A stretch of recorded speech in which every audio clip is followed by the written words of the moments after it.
السلام عليكم ورحمة الله وبركاته. أهلا كل حبايبي. احنا النهاردة هنعمل البليلة. أنا رفيدة ممدوح ودي قناة أكلك على قدك مع رفيدة. لو أول مرة تشوفوا نعمل لايك واشتركوا في القناة، فعلوا زر الجرس عشان يوصلكوا كل حاجة أنا بنزلها جديدة. احنا ما شاء الله في موسم القمح، والقمح عندنا اللي مش القمح اللي هو بيتعمل منه الدقيق أو البليلة، تمام. فاحنا اليومين دول بنغرب القمح ومش عارفه ايه وكده، يعني احنا في موسم القمح فبنخزنه قمح زي ما هو كده، بيجي لنا قمح زي ما هو كده، وبعدين بنطحنه بقى وبيبقى دقيق.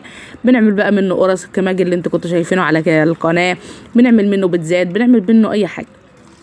بتبقى يعني إيه بيساعد مع الدقيق اللي هو الزيرو. فبننقع الغله، بنسيبها لتاني يوم، تمام. بتلاقيها بقى فشرت كده وكبرت ويعني وبيضت كده، ونغسلها شويه، وبعدين نحطها على النار تتسلق، تمام. بنحطها بقى على النار في حله بتتسلق لحد ما بتتفشر خالص خالص وبتستوى خالص زي البليله اللي بتشتريها من بره. ما بنعملش فيها حاجه. بصي، سلق البليله دي حاجه سهله جدا جدا اهون. وبنقوم بقوم عامله كده نص كوبايه نشا، وبقوم رايحه حطها عليها. هي كده كده بتتخن البليله.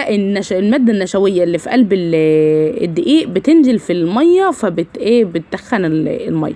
بس برضو معلقه النشا دي بتخليها يا معلقه واحده، يعني مش كتير، شايفه مش بتربط قوي، مش هنعملها مهلبيه يعني اهو. يلا بقى لبن، حطي سكر بس كده واشكلي. انا بحبها جدا بالميه على فكره، بميتها دي اللي مسلوقه فيها. ومو شايفين فشرت وكبرت ازاي. هنا بقى جبت شويه ونحط عليها شويه لبن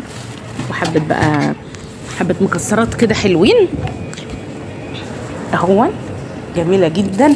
عايزه بقى تحلي بعسل ابيض، عايزه تحلي بعسل اسمر، عايزه تخليها كده على السكر، تمام. كله شغال. حبه بقى اسمهم حبه زبيب وجوز الهند، حاجه كده تحفه من الاخر. اسهل حاجه تعملها لاولادك. بحبكم في الله، ما تنسوش تعملوا لايك. السلام عليكم.